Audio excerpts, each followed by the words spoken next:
All right, good evening, everyone. We're on four different social platforms, making sure this is the first time I've done this with TEAS Math.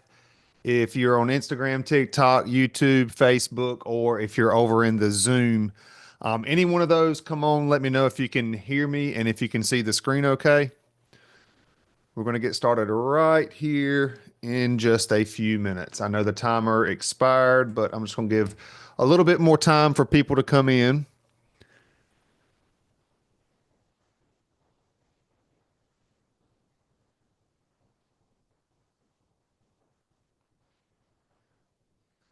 And I see over on Instagram where you can't hear me. Let me know if you can hear me now. All right. I do see some people coming in saying yes. Very good.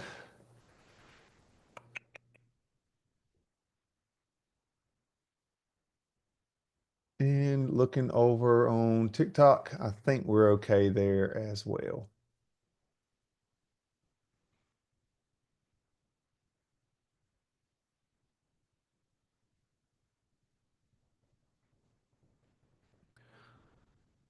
All right, so I think we're going to go ahead and get started. This tonight is a probably close to a 2 hour T7 math webinar. M.2, if you're not familiar with what M.2 means, M.2 is how ATI, the people who make the T's, they have a M.1, which is numbers, algebra, whereas M.2 is your measurement and data. That's your geometry. We're going to look at some of that tonight. We're going to do some statistics. We're going to look at some tables, charts, and graphs. We have quite a few things we're going to look at. And before we dive into that, what I want to go ahead and let you know about, and I'm excited about it, I'm skipping down a few slides, but what I want to show you here tonight is going to conclude the what we have called the all-in-one series for math. So all-in-one series, basically what I did, I think 2 weeks ago, I did M.1. Tonight I'm doing M.2. And starting in March, the next webinar I'm going to be doing is what we're going to be calling free. Well, it's going to be free and it's going to be practice test webinars. So I'm still going to be doing some teaching, but not as much teaching. You are going to be doing problems in this live setting. You'll feel free to submit your answers. I pretty much do this anyway, but then what we will do is we will go over that, but it's not going to be a whole bunch of teaching in between. I'll give you a problem, you try the problem, we go over it, we go on to the next problem. I'm going to throw some time constraints at you to kind of simulate the testing environment, but of course it's going to be a live webinar, so it's not going to be just like the real exam. But that's going to start in March, and we're going to be doing that for English, reading, math, and science as well. You can register for those webinars. Go over to nurses.archerreview.com/T7. You can register for those upcoming webinars, and they start in March. Now, doing one more time over on Instagram, making sure y'all can see and hear everything okay. I think audio's good there. How about Zoom? Zoom and Facebook and YouTube. We all right?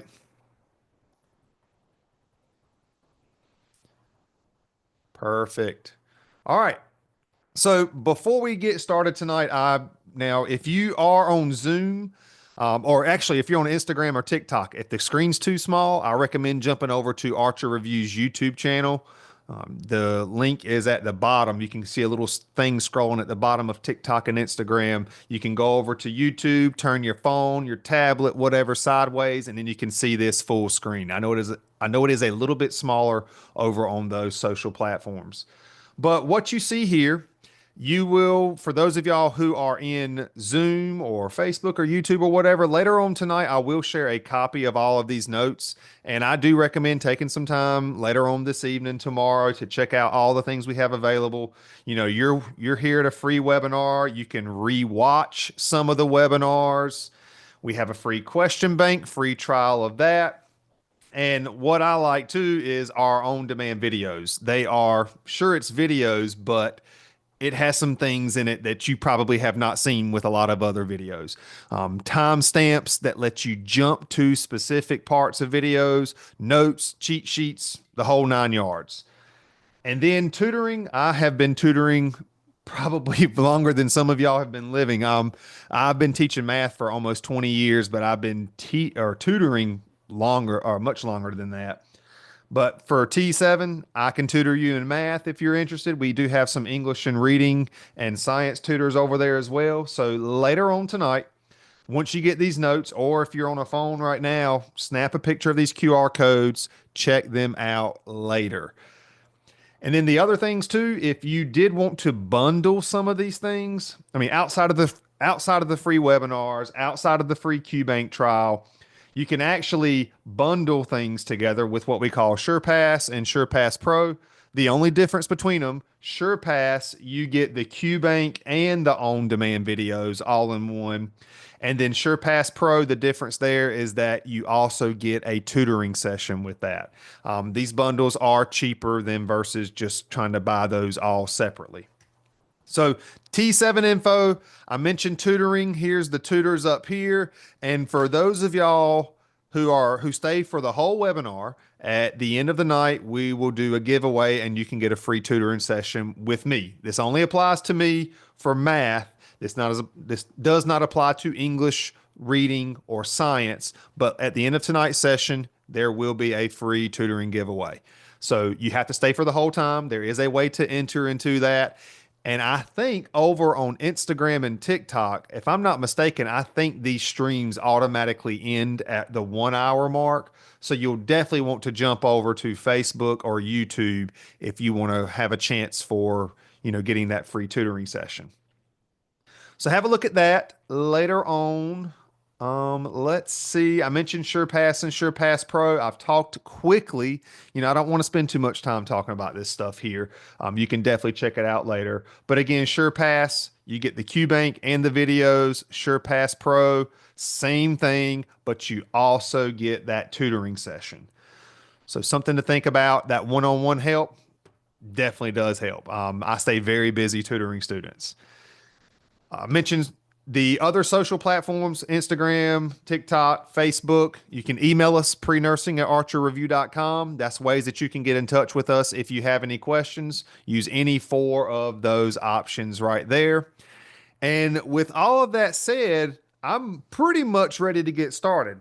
So with this being the last all-in-one webinar where I'm covering M.2, tonight, we're going to look at tables, charts, and graphs. We're going to look at some statistics. We're going to look at the relationship between two variables. Maybe you've heard of positive and negative relationships. We're also going to look at some independent and dependent variables here. And then we will finish up with some geometry as well as some conversions. I do have some, I guess you could say, cheat sheets that you can take screenshots of. Common formulas that you need to know for the TEAS, for the math portion of the TEAS, and then some common conversions that I do recommend you memorize. All of that's coming. That is like a high level view of what we're going to be doing tonight. And if this is, let me know, is this your first math webinar that you're coming to? And also come in on the chat. Let me know when you're testing. When are your test dates?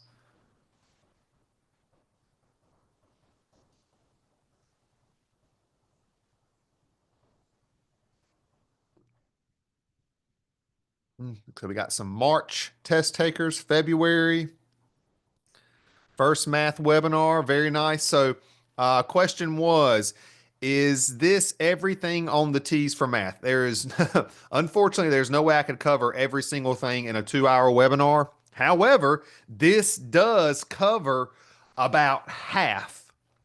In terms of the topics I'm going to be covering tonight, this is pretty much half of the topics. We're going to do about 10 questions tonight. And since this is or for those of y'all, if you've never attended a math webinar, these are very interactive. I do give you problems. I will put a timer up here, typically around 1.5 minutes, 2 minutes. I'll let you try it out. We come back, we go over it, and then we move on to the next topic. So it's still almost kind of like a practice test where you're going to be trying problems on your own at first, and then I'll go over them with you. I do encourage you to submit your answers if you'd like through the chat. I like to get that feedback to let me know, how many people are getting them right, how many people are getting them wrong. but you don't have to. That's totally optional. But with that said, are there any little last minute questions about anything before we actually start doing math? I'm ready to get started.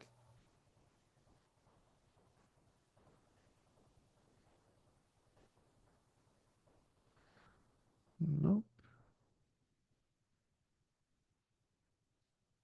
All right. Well, we're going to jump into it. So this is where things like what you see here, when we start doing the practice test webinars, that's where things are going to be different. Like right now, you have a whole bunch of material up here on the screen. And this is M.2.1. So when we start doing practice test webinars in March, this stuff will not be up there. It's just going to be math problem after math problem after math problem. But for M.2.1, these are the main types of graphs that you could likely run across: bar graphs, circle graphs, line graphs, scatter plots, histograms. Now, I cannot show you all of these tonight because I still want to cover some of the other topics, but we will see some of these tonight. Now, to quickly kind of summarize what some of these things are talking about, bar graphs, you've probably seen them before, and I want you to think about it as when you can compare categories of data. Categories. So bar graphs, think categories like favorite ice cream, strawberry, vanilla, chocolate. Those are categories. Now, you can take those categories and you can count how many people like chocolate or vanilla or whatever, and you can display that using bars. Very similar, you can do something with a pie graph or a circle graph where you can show how the slices, the bigger the slice in a circle graph or pie chart, the more people chose that particular flavor of ice cream. But what a pie graph also lets you do is it lets you see how it compares to the whole. Think of that pie, that whole circle. You can see how those slices are all connected and how they compare to the whole. You cannot see that with a bar graph because each bar is separate, but they do have a lot in common. Bar graphs, circle graphs, they are still both good at showing categories. Now, a completely different type of graph is a line graph, also called a time series graph. And it shows you how things change over time. First one that always comes to mind is if you are remotely interested in the stock market, or even if you're not, you've probably seen the little graph for stock market where stuff goes up, down, all that. That is a line graph. That is a time series graph. That little stock market thing right there, because it's showing you how the stock goes up or down based on time, the time of the day. You may have seen temperature, like temperature graphs. Sometimes they use bar graphs too, but temperature graphs, how the temperature changes over the course of a day. That can be a line graph or a time series graph as well. So, how things change over time, line graph, time series graph. Scatter plot, again, I'm giving you a real quick overview of these, and then we're going to go and do some problems right here in a second. But a scatter plot, you're going to look at two variables. And I'm not talking about variables in algebra where you have like a and a B or an X and a Y. I'm talking about two variables. For example, a person's height and their shoe size. You can take those two values and you can plot it on a graph. And what would happen? I mean, since I'm talking about height and shoe size, what you would see is a trend that looks something like this probably. If you think about a person's height, if I put height on the X axis and I put their shoe size on the Y axis, if you plotted a person's height versus their shoe size, you would see a bunch of different dots because there's a bunch of different people. But it's called a scatter plot. There's points scattered all over the place, and we will get to look and see if there's a relationship between those two variables. We're going to see that tonight. We're going to talk about the relationship between variables tonight. And there is definitely a relationship between height and shoe size. The taller somebody is, the bigger their shoe size. The shorter somebody is, typically the smaller their shoe size. That is a relationship between those two variables. So scatter plot. And then the last one, a histogram is often confused with a bar graph, but they are different. So a histogram is going to it's going to look like a bar graph, but the big difference in them, well, one big difference visually, bar graphs, they will be separate. Each bar graph will be a separate bar. They will not touch. There is no reason for a bar graph for us to have the vanilla bar, the chocolate bar, the strawberry bar. Those bars don't need to touch. In a histogram, the bars that make the histogram, they do butt up against each other. And I'll go ahead and tell you, we'll see a histogram tonight. But there is a difference. I just want to go ahead and say that now. There is a difference between a bar graph and a histogram. They represent two different things when we look at data on a graph. Now, this stuff down here, it probably doesn't make too much sense, but once we see something right here in a little while, maybe that will make you see a difference between a histogram and a bar graph because those are often confused. Now, with that said, here's our first problem tonight. We're going to do 10 problems. Now, for this one, you're not doing math. I've talked briefly about these. Read that question. I'm going to give you 1 minute. Feel free to submit your answer. We'll come back and we'll go over this. Let's go ahead and get started.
All right. So for our question here, teacher wants to display test scores of the students in her class. She wants to show the distribution of the scores and identify any trends. Now, what type of graph would be the most appropriate to represent this data? I'm going to go ahead and tell you the correct answer. The correct answer to this one is actually going to be B, a histogram. Now, I did see where some of y'all picked a line graph. Now, remember, a line graph shows how something changes over time. We're not looking at test grades over time. We're looking at a group of students and we're looking at all of those test scores at once. So we don't want to pick line graph because that's not talking about time. Now, what about a pie chart?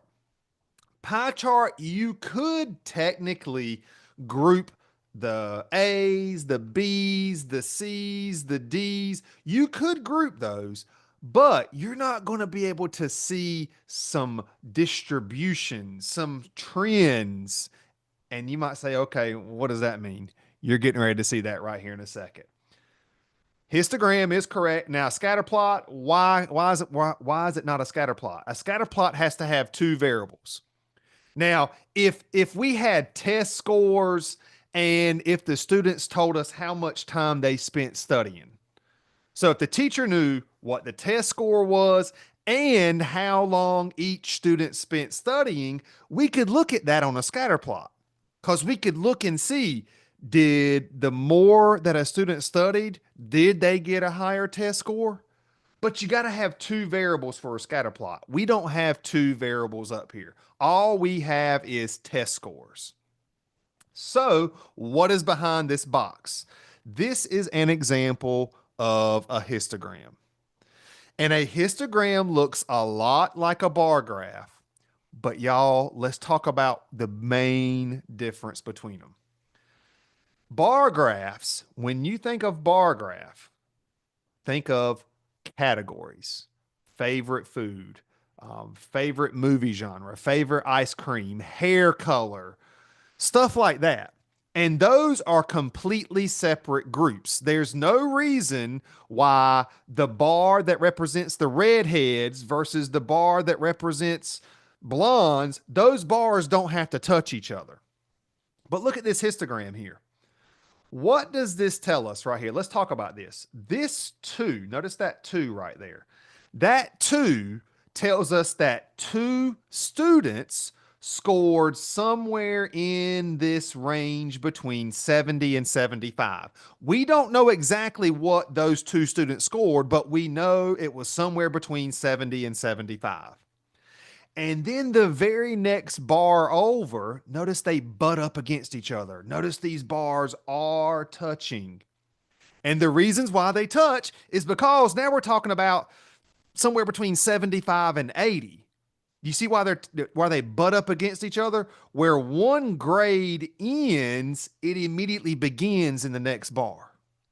That's why these bars can butt up against each other. This is different than talking about favorite ice cream. There's no reason for the vanilla bar to butt up against the chocolate bar. Either you like chocolate better, or you like vanilla better, or you like strawberry better. But that's a bar graph. In a histogram, you don't have favorite flavors. You got these ranges, and these are called intervals. 70 to 75 is an interval. 75 to 80 is an interval. 80 to 85 is an interval. And, now we got these frequencies. So this is three. What does that tell us, y'all? Three students scored somewhere between a 75 and an 80. So this is a histogram. Do we see the difference now? Bar graphs are for categories like favorite ice cream. And a histogram, you don't have categories like favorite ice cream. You have these intervals. In this case, these intervals represent test grades. Not only that, maybe y'all see a trend here. A trend. We can clearly see that most of the students scored somewhere between a 90 and a 95. That's the tallest. I don't even like to call it a bar, but you can see that trend. And there's something else too. I was drawing this. You better believe we're going to talk about that right here in a few minutes. So histogram, there we go. Here comes our second question. This is a bar graph. Completely separate bars not touching. Categories, and I know I've talked about ice cream. Let's do 1 minute, 30 seconds. Go ahead and give it a shot.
All right, looking over some of these answers here, I see some A's, B's, C's, and D's.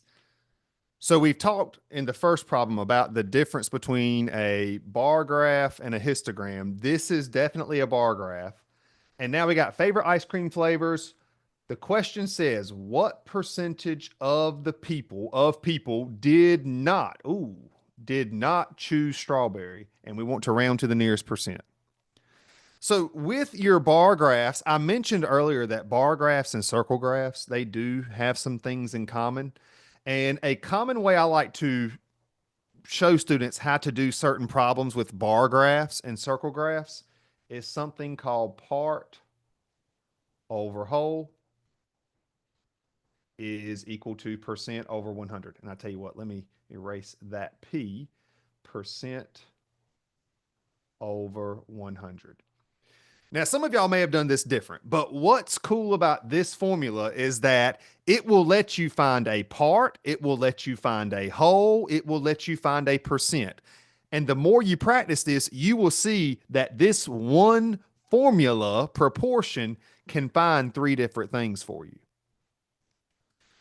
Now, how do we know when to use this? This can be used for a lot of bar graphs and a lot of circle graphs. Part over whole equals percent over 100. Well, let's look and see. The question's asking what percentage of people did not choose strawberry. So we're trying to figure out this. This is our thing that we need to solve for. So I'll tell you what, I'm going to write X over 100. Because we're trying to find the percentage, I'm going to put an X there. That's what we're looking for. Well, in order for us to find that, we need to know what the part is and what the whole is. Now, there's a couple of different approaches. Here's one approach. This 30 represents 30 what? It represents 30 people. Chocolate, 30 people, not 30%. There's a difference. 30 people liked chocolate. 25 people said vanilla was their favorite flavor. 15 said that strawberry was their favorite flavor. And then we have 20 people who picked some other flavor. Cookies and cream all day. That or Reese's. I don't know. I'm kind of torn between. Now, I'm writing all of these numbers down because if we take all of these numbers, let's take 30 people who picked chocolate, 25 for vanilla, 15 for strawberry, and 20 for other. 90. 90 represents the whole. That is the total. Whole, total. 90 people represents everybody. That's how many people were surveyed. Now, the part, since we want the ones that did not choose strawberry, let's add up the ones that did not choose strawberry. That will be the part that we are interested in, the ones that did not choose strawberry. 30 plus 25, that's 55, 65, 75. Now, we're just basically, you could have taken 90 minus 15 too, right? See what I'm saying? So 75 people did not choose strawberry. Now, nowhere up here have I mentioned 85% or 15%. And probably if you picked one of those, you interpreted this 15 to be 15%, but that is 15 people, y'all. Big difference. Big difference. Well, how do we solve it? Proportions. There is an entire section in M.1 that is devoted solely to proportions. M.1, I did that 2 or 3 weeks ago. Proportions, a fast way to do it is to cross, multiply, and divide. So let me recap. Let's see. I do recognize some names here where y'all have attended more than one webinar. Answer this question for me, y'all. Out of these three numbers, the 75, the 90, and the 100, can somebody tell me what number we will end up dividing by? One of these numbers we will end up dividing by and we'll multiply the other two. and this is always going to be true, the number that we will divide by is going to be the 90. And let me explain why. When you think cross multiplying, have these little X's right here. The 75 and the 100, you multiply those and you will divide by this 90. Why do we divide by the 90? Because that's the number that's getting crossed with the variable. Whatever number's getting crossed with the variable, that is the number that you will always divide by. So let's do that. Let's cross multiply. 75 times 100. Immediately divide by that 90. You don't even have to press equals. You can immediately divide, and we get 83.3 repeated. And again, what did I do here? I cross multiplied and I divided. What I recommend, because I can't go into these full-fledged lessons on these because we have so many different topics to cover, but if you don't have our free trial of our QBank, why not try it out? It's a free trial. There is a whole section devoted to proportions, just like there's a whole section devoted to M.2.1, tables, charts, and graphs. You can practice all sorts of different graphs. But then with proportions, there's a whole section in M.1 that is devoted solely to proportions. Our answer here, let me just erase that part, is 83%. If we round to the nearest percent, 83% of those surveyed did not choose strawberry. Because 83%, that's 75 out of 90 people. That's another way of thinking about it, y'all. 75 out of 90 people, maybe you did a fraction. 75 divided by 90, there's a decimal. Fractions, decimals, percentages.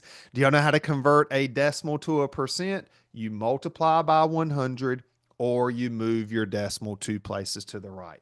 There's that same answer. Now you might say, well, daggone it, man, why didn't you show me that to begin with? Because sometimes you might not be trying to find the percent. Sometimes a question might ask for the whole, the total, or the question might ask for the part. That's why I wanted to show you this, because this will help you find more than just a percent, depending on the question.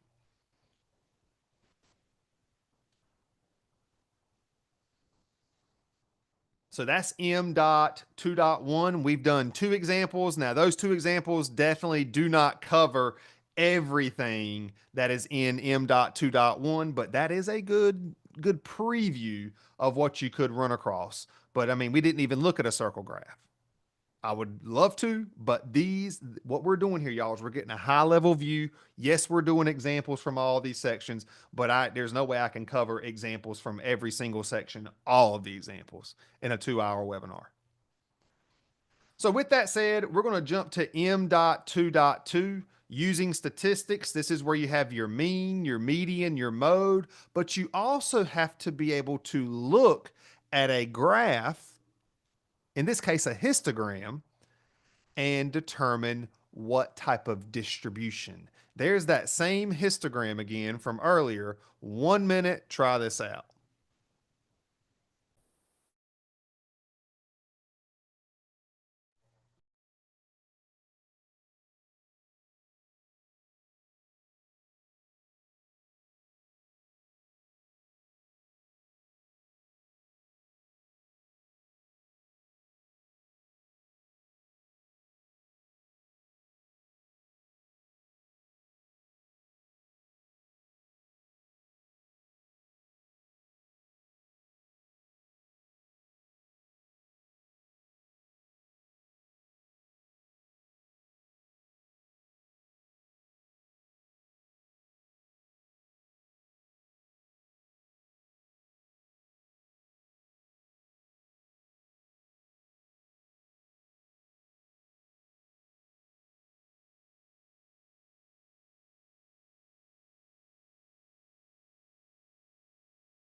All right. So maybe you have heard of some of these distributions before. Normal distribution, uniform distribution, and then we have these two that are commonly mixed up. Skewed left versus skewed right. So if you're watching this on a computer, get out your phone. You're probably going to want to take a picture of this. I'm going to jump forward to the next slide, and I want us to look at these. These are those four distributions. These are histograms. Of course, I'm not talking about test scores, but I'm trying to get you to visually see what these things look like. A normal distribution, sometimes called a bell curve, because it looks like one of them bells that you ring at Christmas time. Maybe. I don't know. Bell shaped curve, normal distribution. What does uniform mean? Uniform means they're all pretty much the same height. They're not going to be perfectly the same height, but they're kind of close. That's a uniform distribution. And then here we go, skewed right versus skewed left. So one side is clearly higher than the other. When it's skewed right, I want you to think lower right, if that makes sense. So think the word skewed, think of the lower side. The lower side is on the right. That is a skewed right distribution. We call that positively skewed. Whereas skewed left, think the lower, if I can write, lower left side, the lower left side, skewed left. So now that y'all have seen this, so think the word lower for skewed. The lower right side is skewed right. The lower left side is skewed left. If we go back to here, do any of y'all want to change your answer? So the lower side is on the left, skewed left. A is the correct answer. So now, hopefully, you're kind of connecting the dots here with the histogram. Histograms, the bars butt up against each other, but you can also see some distribution shapes. And that's what these are called, by the way, distribution shapes. These are the four most common ones that you may run across. And more than likely, if you have one of these on the math portion of the TEAS, it's just going to ask you to say, hey, what is the shape of this distribution?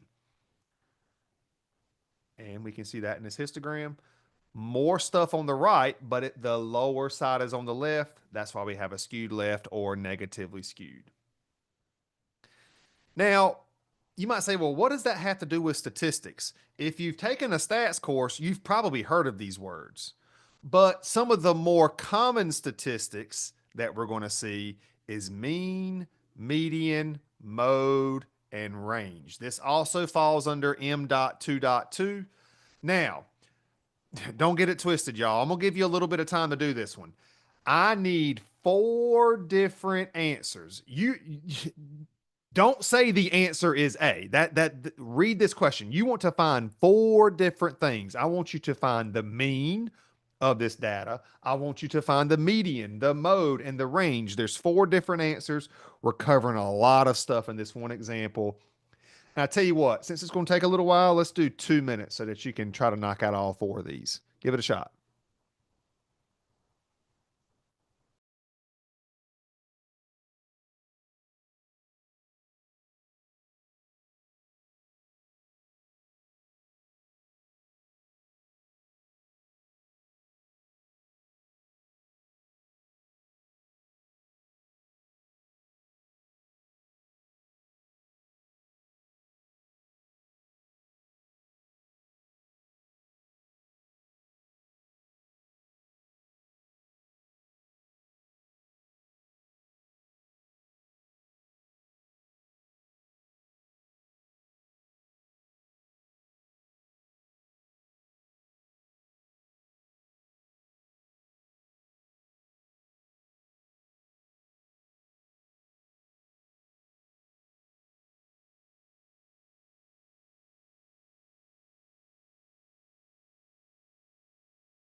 All right. So there's a bunch of different things that we got to do here. We got to find the mean, the median, the mode, and the range. So to find the mean, and I mean, the best way I can say this is to practice these. Again, I keep saying going back and trying our free, do the free 7 day trial of our QBank. Go through and practice some of these questions. And then if you need it longer, then yeah, there are some options there as well. To find the mean, let me make some room. What you want to do is you want to add them all up. And when you add up something, that's called finding the sum. So you want to take the sum of all of your values and you want to divide by the number of values. So we're going to divide by 6 because there's 6 stores, but we got to add up all of these prices. So let's do that now. 699.99. I'm just going to go down the list.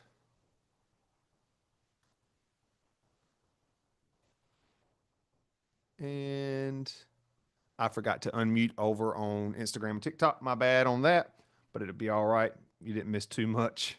So 719.50 plus 685.75. So I'm going to add all these up.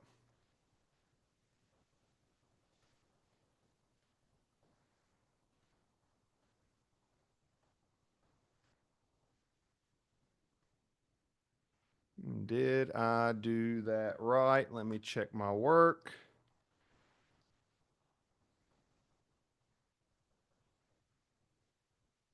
All right. So I've added them all up. That gives us a total of $4,235.29. That's the sum. So basically, for some weird reason, if you went to all 6 of these stores and you purchased the same phone from all 6 of these stores before tax, it'd be $4,235.29. Now we want to divide by 6 because there's 6 stores. So let's divide this number by 6 and we want to round this to the nearest cent. Let's talk about that. What in the heck is the nearest cent? The nearest cent means you want to round to 2 decimal places. I'll make some more room here. 2 decimal places. Why is that? Cents. When you talk about dollars and cents, when we deal with money, we go 2 decimal places to the right. You don't ever talk about money with all these decimal places. I've never seen a cash register spit that out. Have y'all? So that 8, that's the nearest cent, the nearest penny, the nearest hundredth. The 1 tells the 8 to stay the same. So therefore, the mean, the average is $705.88. That is our mean. Now, for the median, we have to put our numbers in order. We got to put these numbers in order from least to greatest, greatest to least. It doesn't really matter. What is the lowest number up here? I'm going to type these out. I think I can do that a little bit neater. So let's see, 685.75. That's the lowest one, right? Then 695.80. If you went from biggest to smallest, it's fine. Then we got 699.99. What's next? 705.25. And technically I could stop right here, but I'm gonna go ahead and put them all in order. 719.50 and then 729 bucks. Make a little bit of room here. So I have put all 6 of these numbers in order. That's your first step. And we have 6 numbers. When you have 6 numbers, you're trying to find a middle number. You're trying to find the middle. Median is the middle number when you put them in order. Well, if I cross out one over here, one over here, one over here, one over here, we're stuck with 2 numbers. And that's always the case if you have an even number of data values. We have 6 stores, 6 is an even number. What you have to do is you need to find the average of these 2. How do you do that? You add these 2 values together Figure out that sum, 699.99 plus 705.25. You add them together and then you divide by 2. That's how you find the median if you have an even number of data values. We have 6 pieces of data, 6 is an even number. Anytime you have an even number of pieces of data, you'll be stuck between the middle two. You add them together, divide by 2, we get 702.62. And I'm not going to be able to quite put all that up there, but tell you what.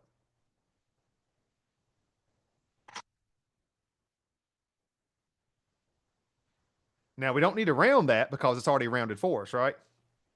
Nearest penny, 62 cents. There's no need to round because it's already there. So our median is 702.62. Now, I'll leave it up to you. You need to practice, but if you had an odd number of pieces of data, you wouldn't have to do this extra step here. The middle number, if there's an odd number of pieces, the middle number will just be there. Now, what about the mode? Mode, what does mode mean? Mode means what occurs the most. Did any one of these occur more than once? I don't see, right? I don't see one. There is no mode.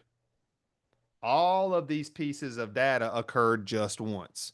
If we had a price that occurred twice or more than the others, then that would have been the mode. And then last but not least, we have our range. How do we find the range? You take the maximum value and subtract the minimum value. Take your biggest price and your smallest price. What is the difference between them? That's really what the range is. So our maximum was $729. The minimum price was $685.75. So let's do that.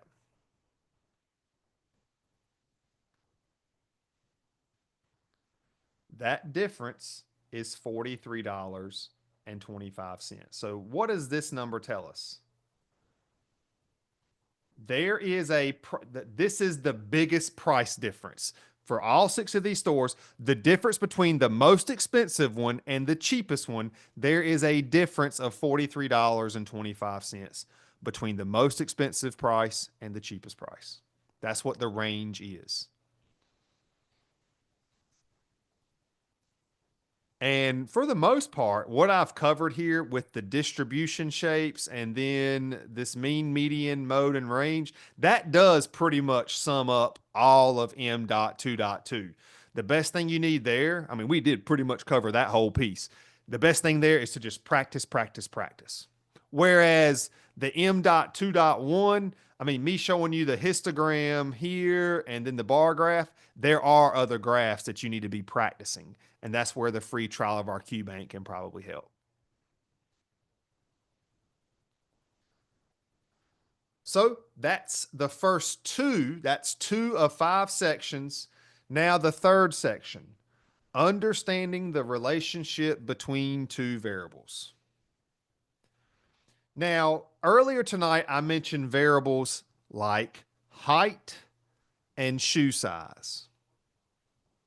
Height and shoe size. So variables are things that can have a value that varies.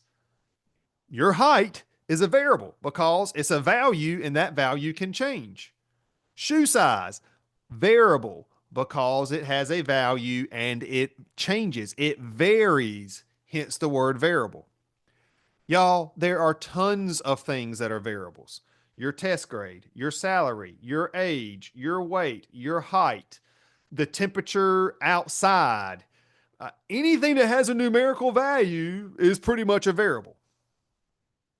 So, what we want to do is we want to take 2 variables. Sometimes there may be a relationship between them, sometimes there may not be. So, we have 2 types of relationships we are interested in. A positive relationship. A positive relationship, make sure you listen to this. If one variable goes up, another variable goes up. Or If one variable goes down, I'm not messing up when I say this. If one variable goes down, another variable goes down. That is still a positive relationship. Look at this right here, y'all. Both variables head in the same direction. If the variables head in the same direction, you have a positive relationship. Either they both go up or they both go down. And here's that example: height and shoe size. As height goes up, shoe size will go up. They're both going up. They're both going in the same direction. Or if the height, shorter person, height goes down, shoe size will go down. They are both going down. That's still a positive relationship because they're heading in the same direction. That's what you have to understand. Students see these words like shorter and smaller, and they instantly think negative, and that is not correct. It's all about the direction. Same direction, positive. So you guessed it, negative relationship if your variables head in opposite directions. Whoops. If your variables head in opposite directions, that is when you have a negative relationship. For example, as TV time goes up, the more time you spend watching TV, the lower your grades will be in a class. Now, that might not always be true, but that is a general trend. As TV time goes up, grades go down. Those are heading in opposite directions. That is a negative relationship. Now, between what I just said there and then this thing right here, honestly, that does sum up all of M.2.3 in a nutshell. So, this other piece right here, your variables, you have what's called a dependent variable and an independent variable. Well, the dependent variable depends on the independent variable. And I got a question for you right here in a second. We'll talk a little bit more about that. Dependent variable versus independent variables. But before we do that, I want to talk about the positive and the negative relationships. So this is a select all that apply. You may have a few of these. The TEAS test is not all multiple choice. There are some select all that applies, maybe some fill in the blanks, drag to rearrange. This one here, select all that apply. I will give you 1 minute and 30 seconds. Give it a shot.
All right. So select all that apply. There, a lot of times, not every time, but select all that apply. Typically, you will have more than one answer. And if we look at these, these are tough in the fact that I don't tell you what's going up and what's going down. There is a good chance that the TEAS, they might say, the more study time or the more time you spend studying, the higher your test score. So I don't give you those words. You have to think critically about this. And typically speaking, as study time goes up, test grades will go up, right? That's not always the case, but that is the general trend. So this is a positive relationship. And we could also say the less time you spend studying, well, that's probably going to result in lower test scores. It's still a positive relationship because those variables head in the same direction. All right. Now, what about this one? So we don't want to select that because we're trying to find which ones represent a negative relationship. So let's talk about car speed. As you increase your car speed, what is the whole point of why we speed, y'all? If you do speed, if you have a heavy foot, if you like to drive fast, you are probably increasing your speed so that you can decrease the time it takes you to get somewhere. You see what I'm saying? As car speed goes up, the time that you spend traveling will go down. That's why most people speed. They increase their speed so they can decrease the amount of time it takes to get to where they're going. Yes, that is a negative relationship. We will check that one. What about exercise time and calories burned? Let's suppose you spend a lot of time exercising. Well, the more you exercise, the more calories you will burn. And we could flip these around, y'all. The less time you spend exercising, the less calories you will burn. Either way, it's a positive relationship. We do not want to select that one. And then last but not least, what about outdoor temperature? It's starting to get, I mean, we're getting a little taste of spring. I'm in North Carolina, by the way. It's still kind of crazy. It was freezing 2 days ago and it was like 65 today. Outdoor temperature, as temperature goes up, typically coat sales will go down. In the summer, 90 degrees, 100 degrees, they're not selling coats. Nowhere near as many as what they would be in the winter. So this is an example of a negative relationship as well. So our two answers are going to be, I don't like this. I'm gonna come in here and just check these with a black so you can clearly see that. All right, so I'm reading a question over here.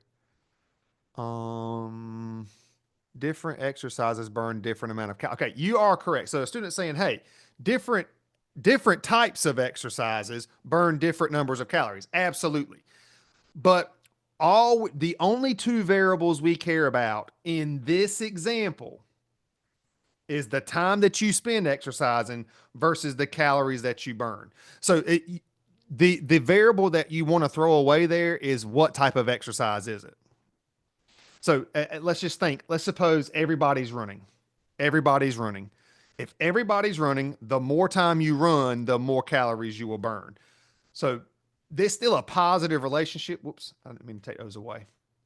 But yes, that is true. Different types of exercises do burn different amounts of calories, but we don't have to think about it that deep. Just think about time versus calories.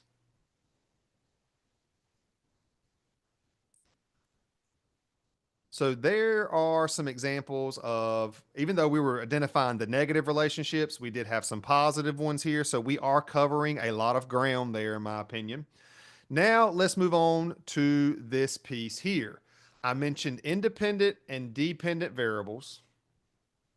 I'll give you 1 minute. Try it out.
All right. So now we have a whole bunch of variables up here.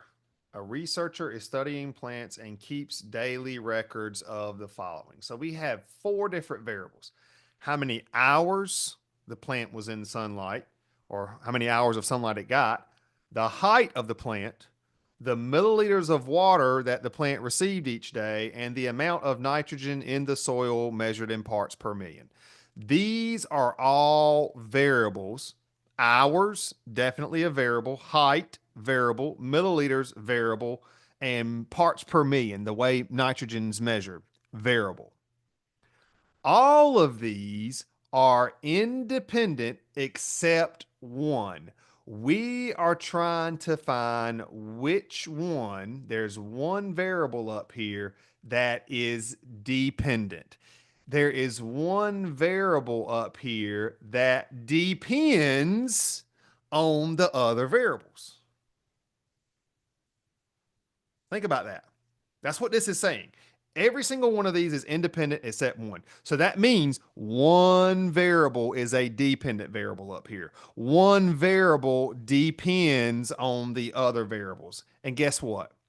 The height of the plant is your dependent variable. It's the answer is B. Why is that?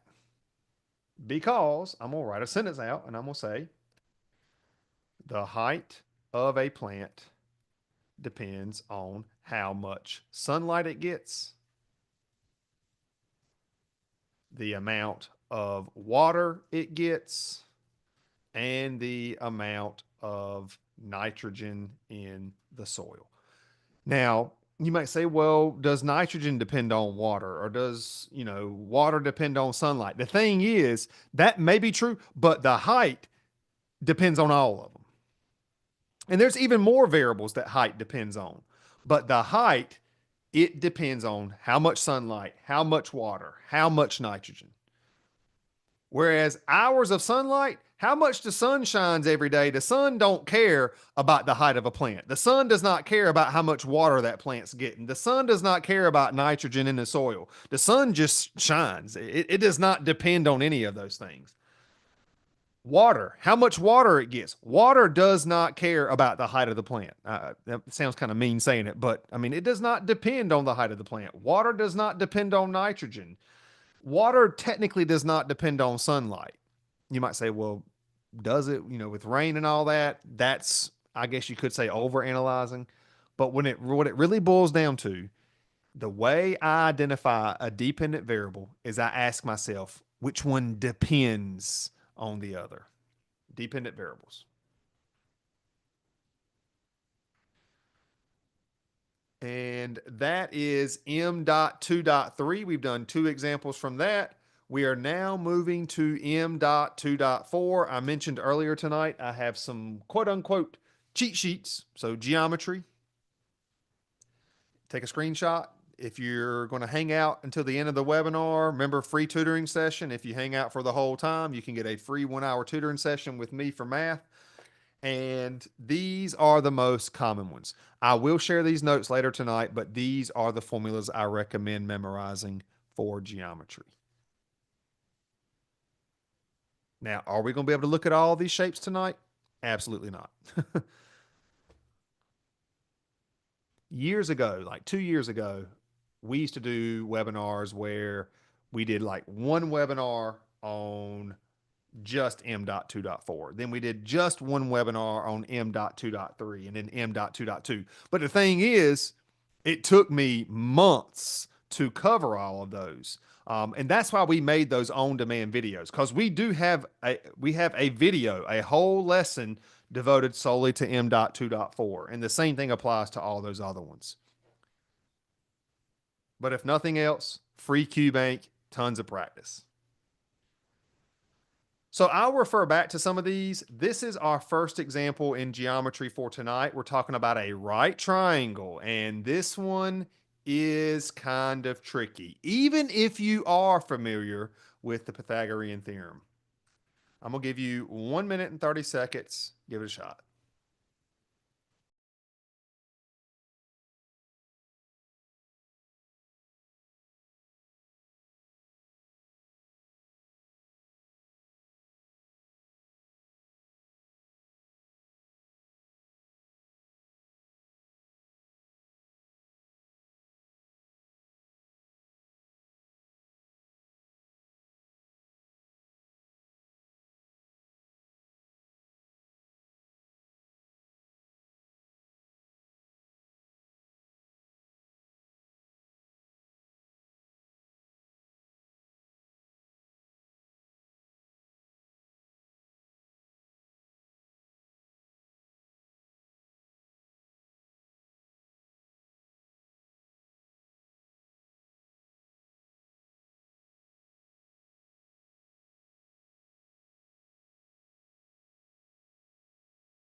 All right, I am seeing a lot of A's.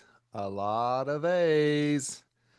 If you picked A, you're on the right track, but you got to make sure you answer the question that's being asked. If you got A, you did find the missing side, but that is not what the question's asking you for. The question, whoops, let me make sure I am unmuted. Yeah, we're good. The question is asking for the area. So we want the area of a triangle. And the area of a triangle, you can take the base times the height and you divide it by 2. Now, I don't want you to confuse the B and the H with like the hypotenuse and stuff like that. So I tell you what I'm going to do. I'm going to write down instead of B times H. I mean, you probably know this, but if not, base times height, divide that by 2. Now, some of y'all may have heard 1/2 times base times height. Same thing, y'all. Take your base, multiply it by your height, divide it by 2. Well, this is our base. Think of the literally the triangle sitting on this base, and the height is actually this missing side here. And the reason you might say, well, why isn't this the height? The base and the height, they're always perpendicular. They're always going to be 90 degrees. If you want to find the height of the ceiling in your room, the room that you're sitting in, if you're sitting inside of a room, to find the height of your ceiling, you're going to measure straight from the floor up to the ceiling. You're not going to go, if this is the floor and this is the ceiling, you're not going to measure the height of the ceiling diagonally. You're going to go straight from the floor up to the ceiling. So the base and the height are always going to be at a 90-degree angle. Well, in order for us to do this formula, we don't know what this side is. All right. Well, this is where the Pythagorean theorem can come into play. A squared plus B squared is equal to C squared. Now we have, again, there is an entire video on all sorts of different right triangles. There's plenty of practice, but the Pythagorean theorem, A squared plus B squared equals C squared. The A and the B will always be what's called your legs. Your legs are essentially the base and the height. Those are called your legs. Those will always be your A and your B.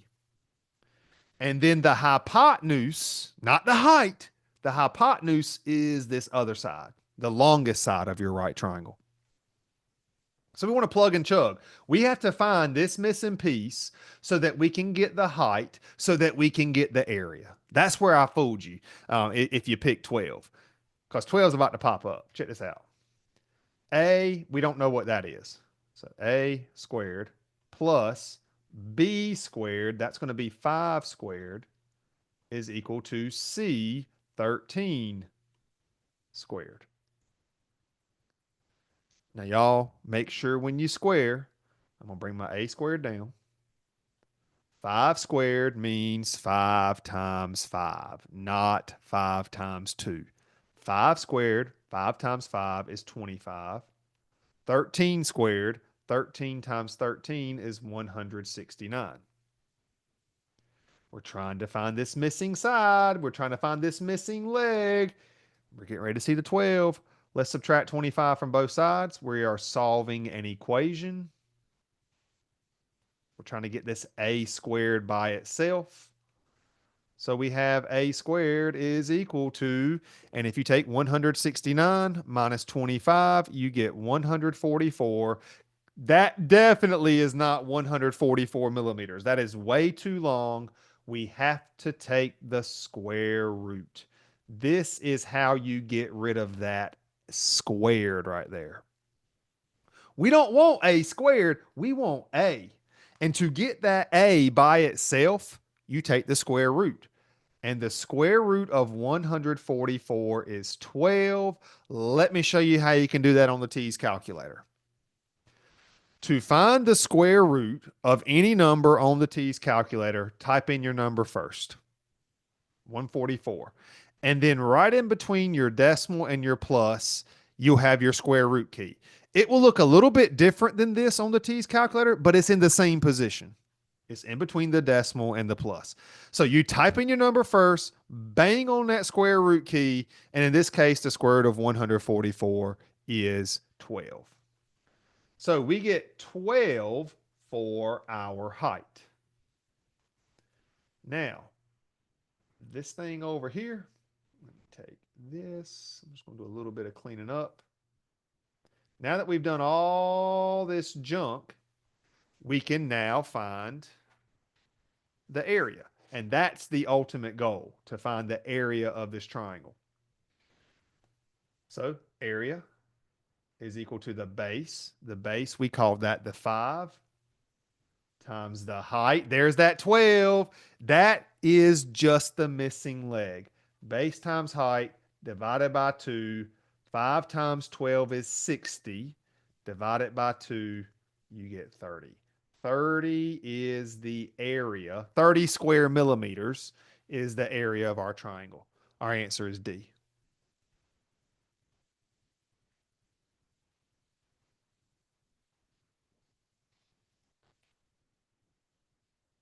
All right.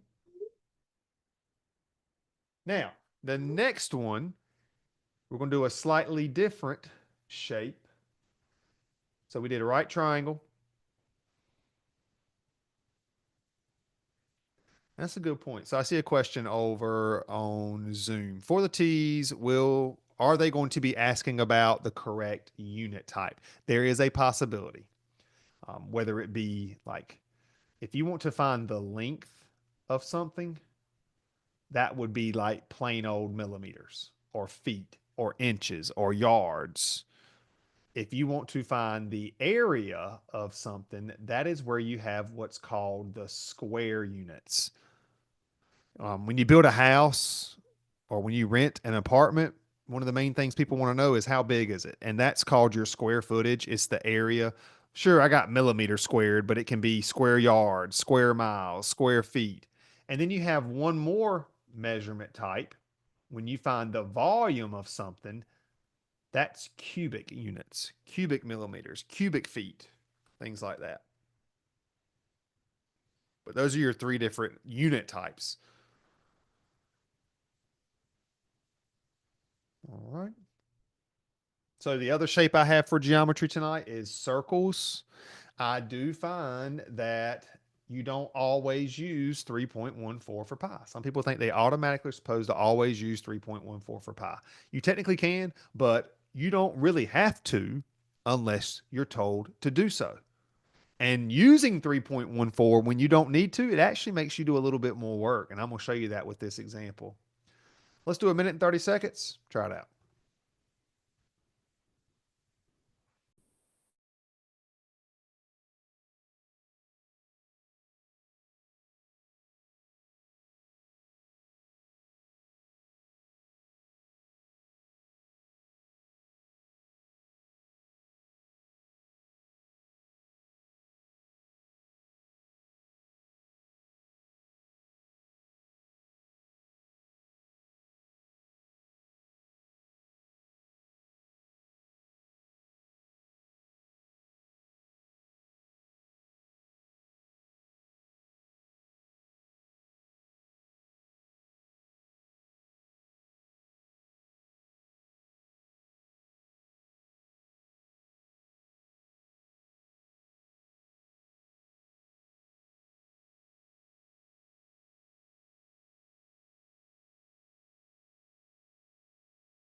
All right, so I got a question over on Instagram. It's kind of hard to monitor all of these chats, y'all. I'm sorry, but good question.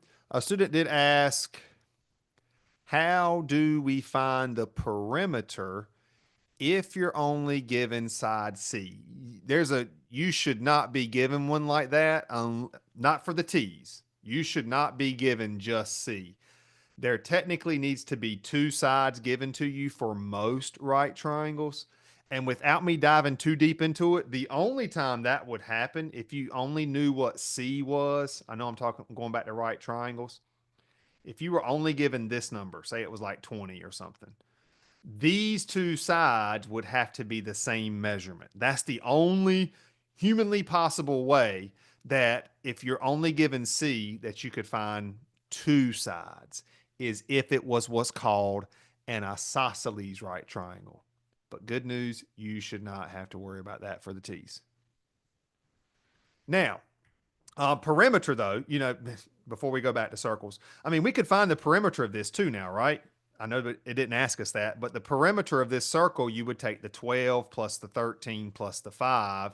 That's what, 25, 30. So the perimeter here would have been 30 millimeters for this right triangle. But back to our circle, there is, and I appreciate your honesty. Somebody over in Zoom, no idea. I get it. There is a way I like to tell students to remember. Now, I did not come up with this, but I think it's a very clever way to remember circumference and area. Cherry pies delicious. DLIC. Yeah, that's right. And then we have apple pies are two. Now, there are other formulas for circumference, but check this out, y'all. C, let me just come in here and actually write it. The C in cherry stands for circumference. Equals the word pi, cherry pie, that's going to be our pi, or you may use 3.14. And then the word delicious, let me get my little multiply symbol. Delicious is when we multiply by the diameter.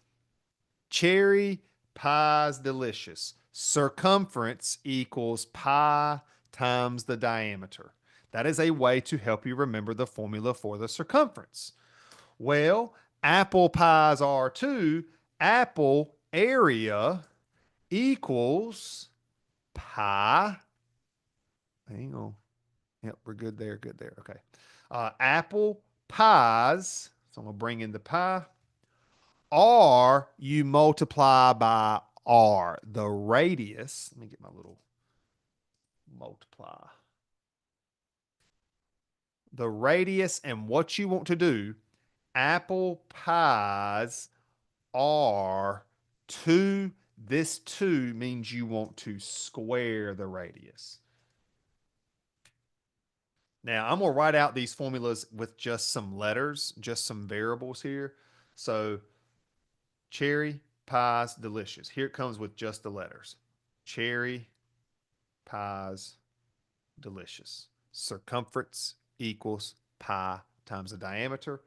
Apple pies are 2.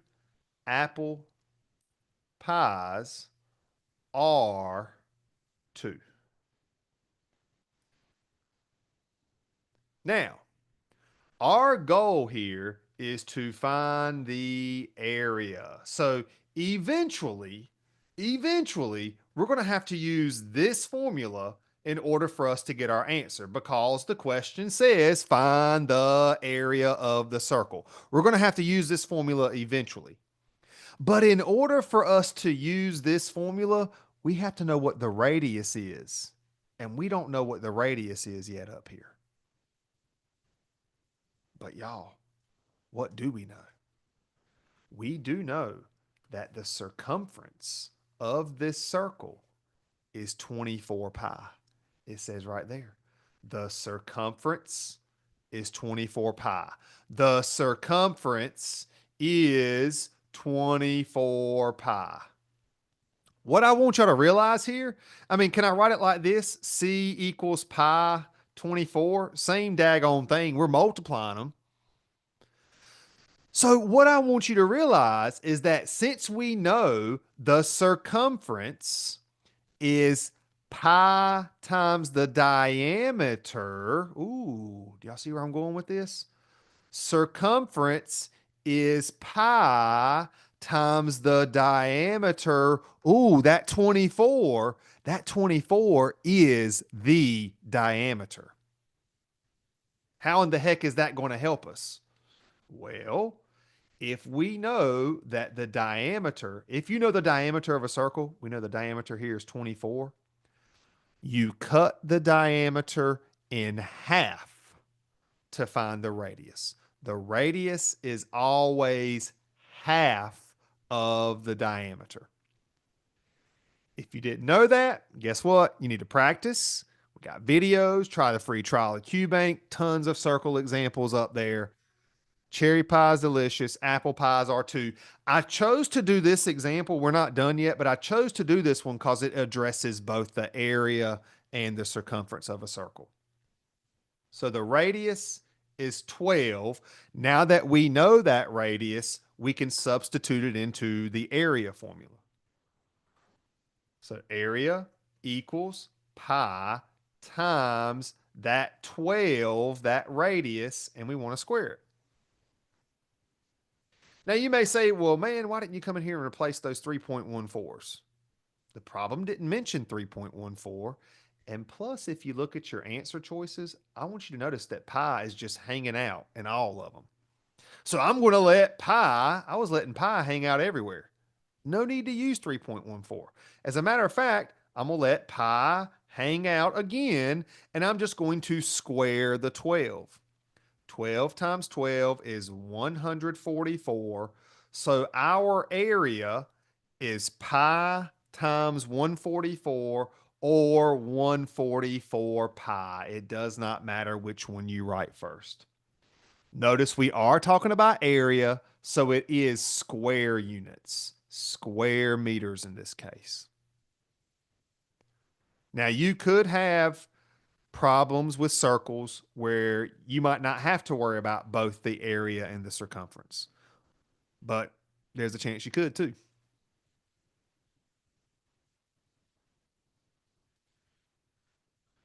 Now, we've seen area twice tonight, right? We saw area with a triangle, we saw area with a circle. Area can apply. Students asking, is area only concerned with a circle? No, you might have to find the area of a square, the area of a rectangle, the area of a triangle, the area of a circle. Those are the most common ones. But with each one of those shapes, the formula to find it is different, right? This is the formula for the area of a circle. Whereas a minute ago, the area of a triangle was base times height divided by 2. That's a completely different formula to find the area of a triangle. And then maybe you're familiar with length times width. That's the area of a rectangle. All of those formulas, the main ones I recommend that you know are on this little cheat sheet right here.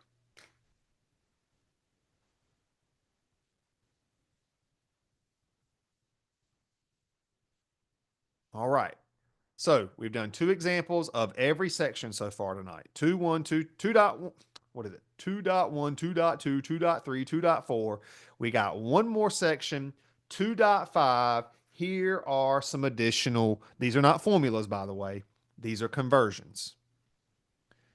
Just like, so what is a conversion? A conversion lets you convert from one thing to another. For example, there's 60 seconds in 1 minute. That is a conversion. 24 hours in 1 day. That is a conversion. 5 milliliters equals 1 teaspoon. That is a conversion. Now, this one technically is not exact, but this is what is used most commonly in the nursing field.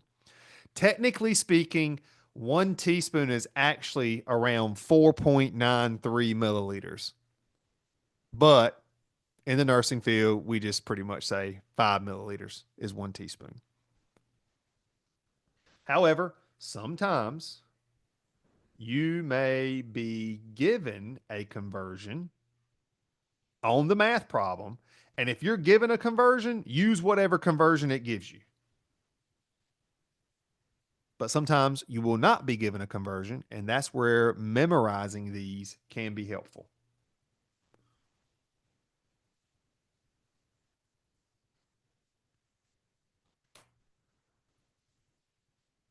All right, so we're getting ready to do our last two examples. Students asking, where can we rewatch these? So we do have where you can rewatch some of our webinars. When you get the notes tonight, there's the QR code and the link that you can go and rewatch some of our previous webinars.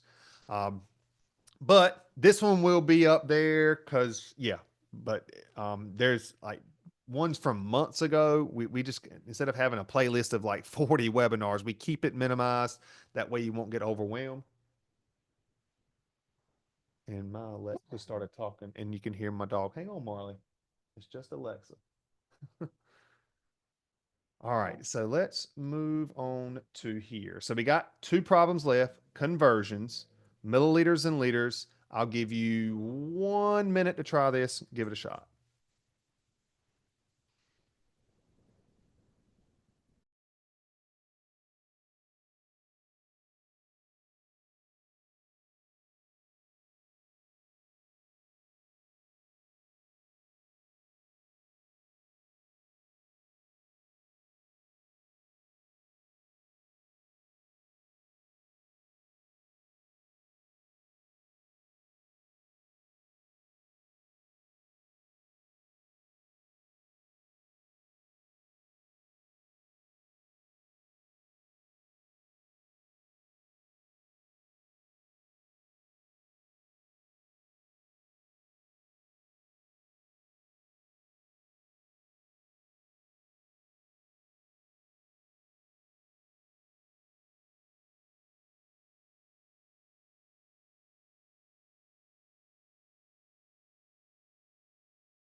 All right. So I want to go ahead and talk about the fast way.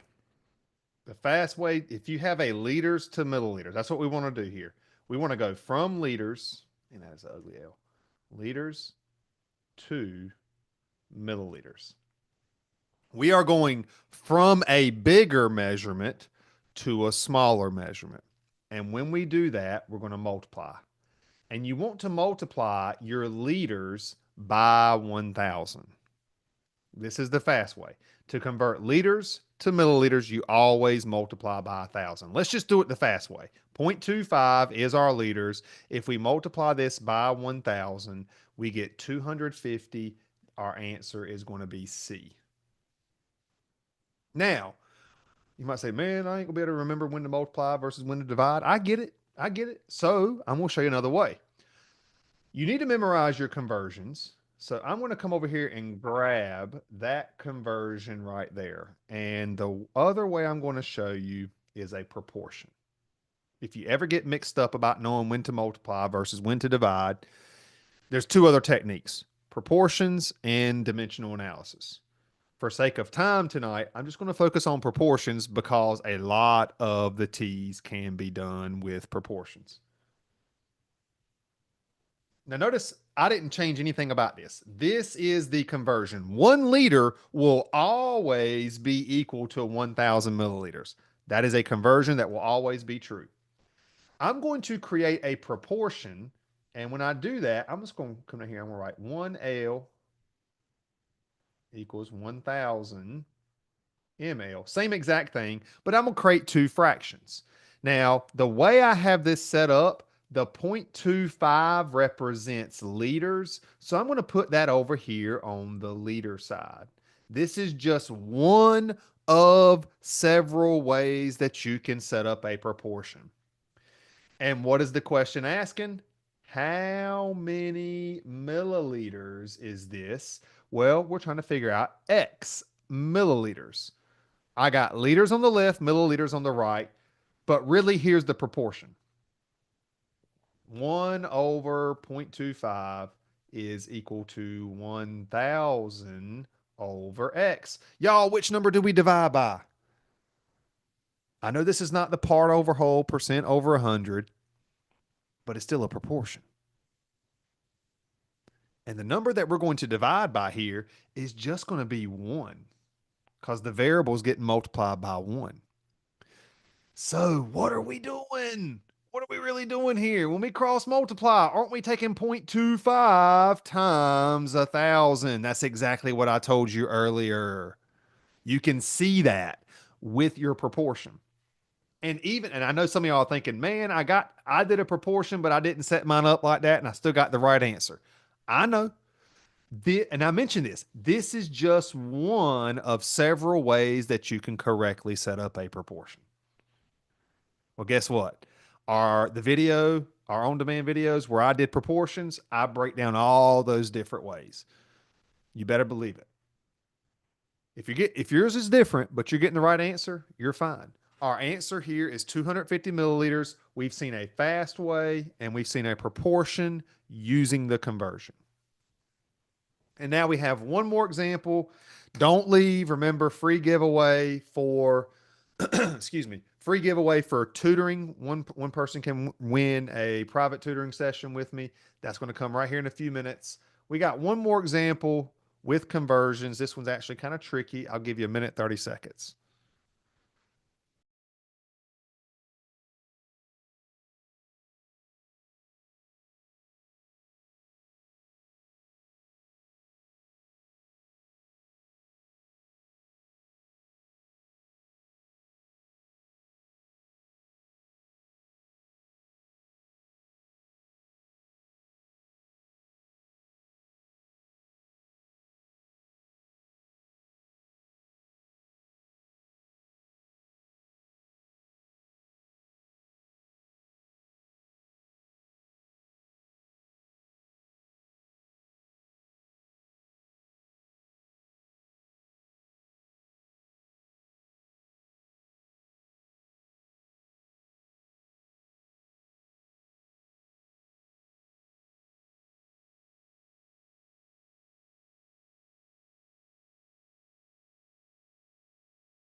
All right. So last problem of the night. This is a tricky one. You will need to know about 1 kilogram equal to 2.2 pounds. You do need to know that 16 ounces are in 1 pound, but this is combining a whole bunch of different things. I don't think you're going to have one this challenging, but I just want to go out with a bang for the night. But we are going to use some conversions that you need to know. 8 pounds and 12 ounces. We want to figure out 8 pounds and 12 ounces, this newborn, what is that weight of that newborn in just kilograms? So let's talk about the 8 pounds, 8 whole pounds, and 12 ounces. That is 8 whole pounds and 12 out of 16 ounces. Why did I put 16 down here? Because 16 ounces makes a whole pound. I'm using that conversion, but I'm not doing a proportion yet. So 8 pounds and 12 ounces is 8 whole pounds and 12 out of 16 ounces. Well, watch what I'm going to do here. I'm going to create a decimal.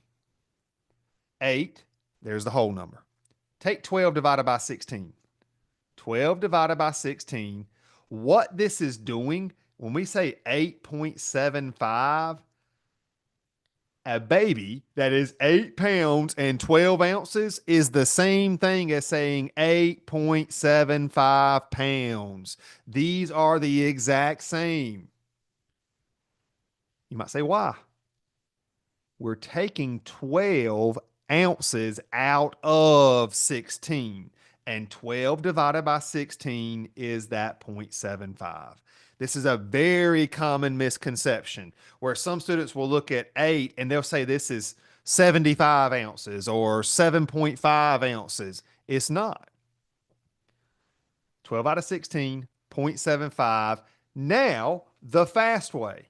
If you want to go from pounds to kilograms, we actually need to divide by 2.2.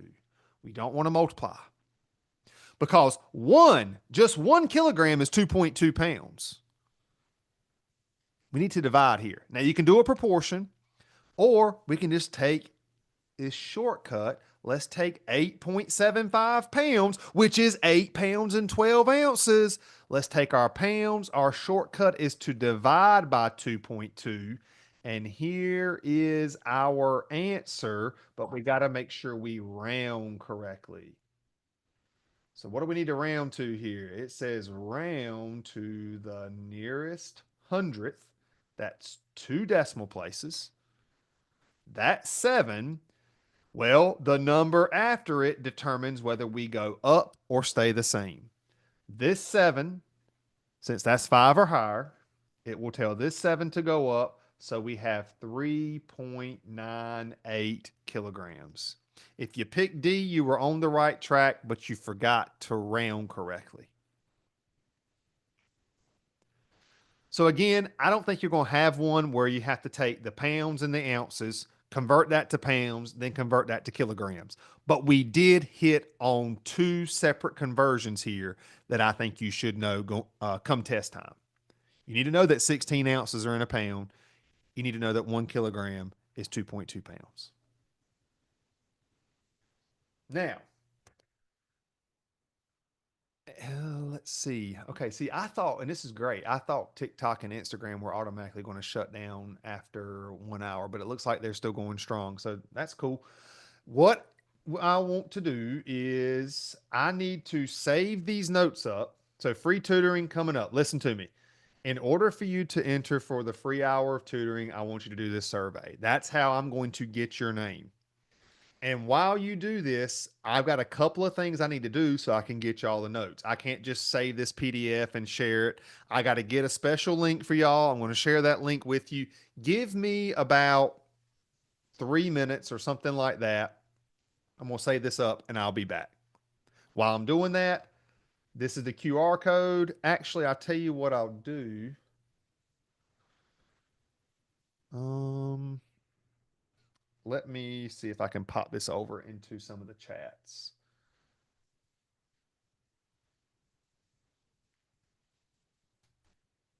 All right, there it is in Zoom. Here it is on Facebook and YouTube. Here it comes on Instagram. And how in the heck do I put it in on TikTok? I have no idea. It's my first time streaming on all of these at once. But you can scan that QR code or you can type in that URL. You'll have plenty of time to do this because I got to save up. So I'll be back right here in a second.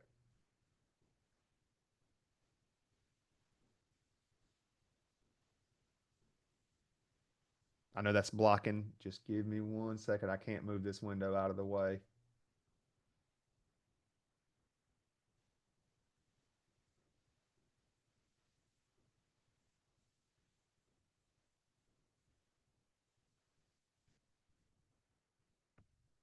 All right, there we go. And if you got any questions, I will try to answer those when I come back as well. But take your time, do the feedback survey.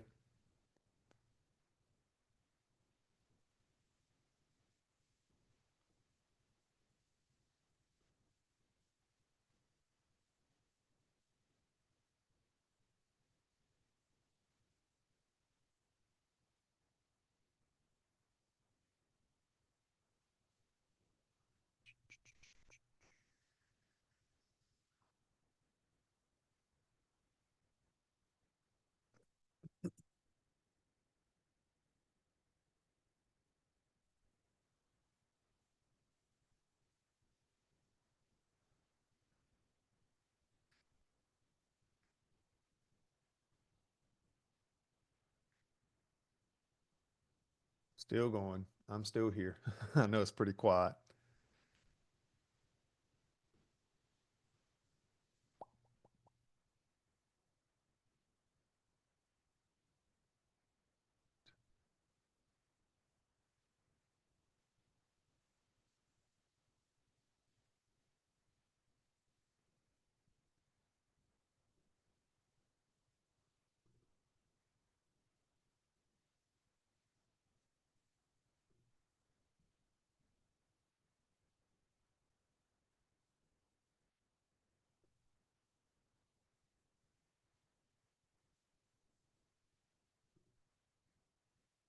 Almost done.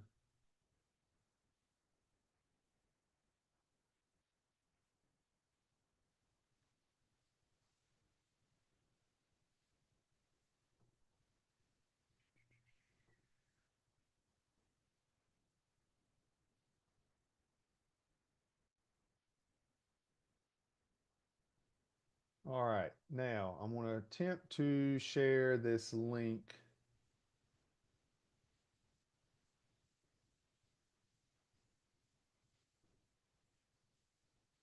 And this is going to come over. So you're going to get a PDF. Let me see what it looks like. TEAS Math Webinar.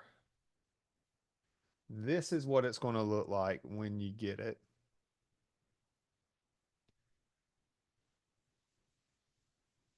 And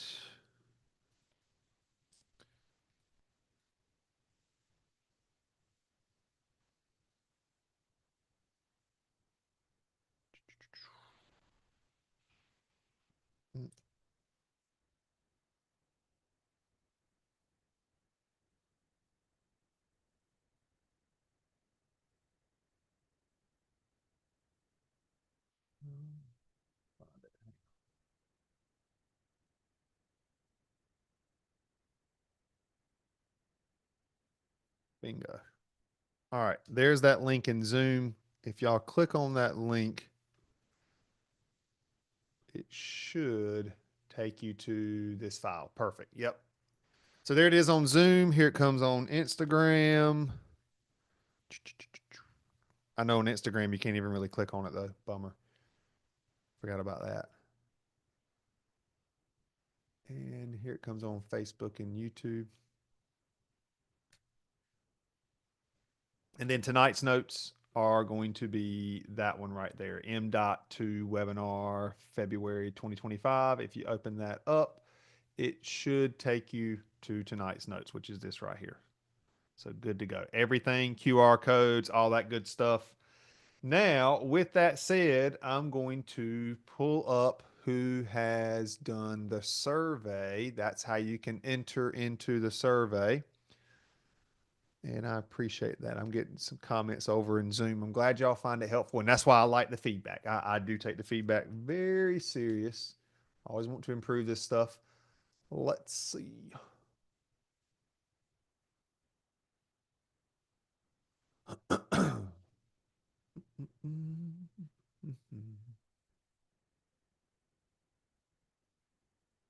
All right. I do have the names. Oh, yeah, too. And also over on YouTube, I know somebody's been watching over there. Yolanda, I know you won. It was you, if I'm not mistaken. You won that free tutoring session last time. I have seen your emails. I have replied to your emails, and I know you emailed support as well. So double check your emails. Make sure you are checking that. We can definitely get you set up. I promise you, I've replied to every single one that you have sent. We can definitely get that set up for you, though. All right, tonight we got how many submissions? About 20 ish. I'm going to copy and paste these names over into a random name picker.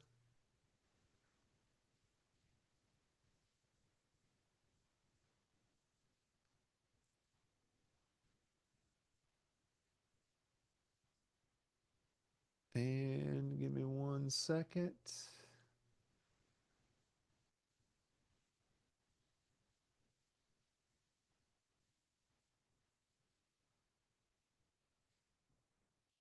All right. So random name picker. What I'll need you to do is I'll need you to email.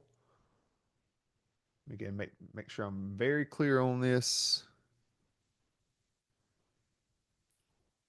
You need to create an account. So whoever wins, create an account, email pre-nursing at archerreview.com with the same email that you used when you created an account at Archer.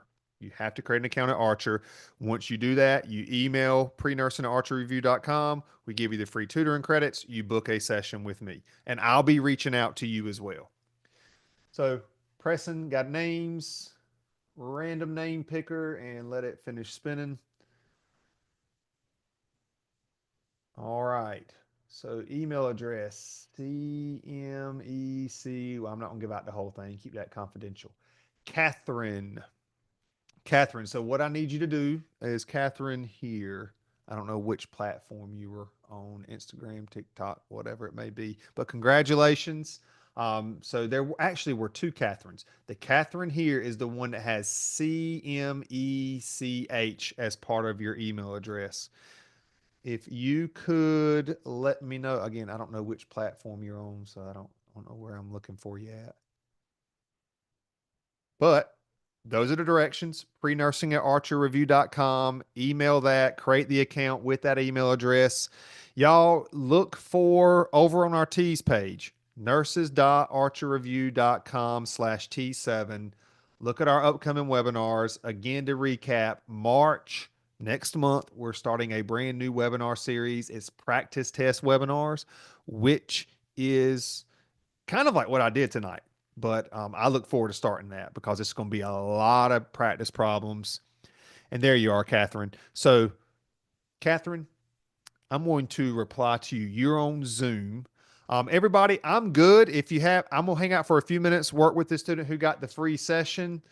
Thank you all for attending. I hope to see y'all next month at the next webinar. And don't forget about our English reading and science as well. Y'all take care. Have a great night.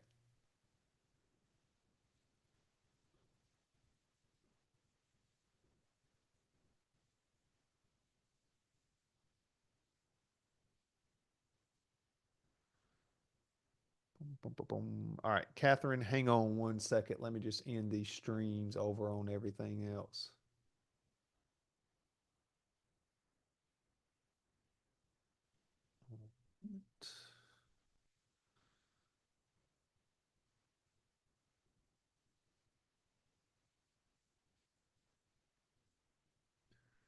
All right, Catherine, are you still there? I'm going to send you a message. Can you see this? Okay, perfect. All right. Have you created an account at Archer?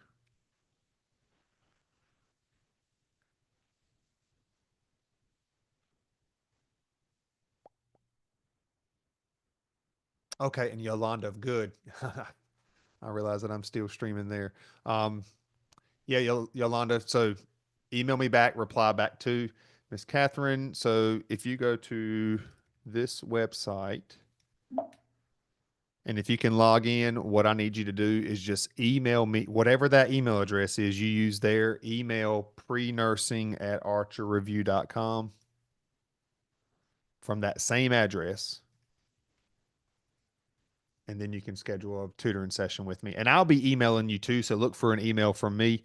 My email address is brandon.craft@archerreview.com. That's where my email will come from and we can set it up.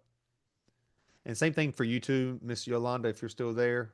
Look for that email, reply to it, and we can definitely get you set up too. All good?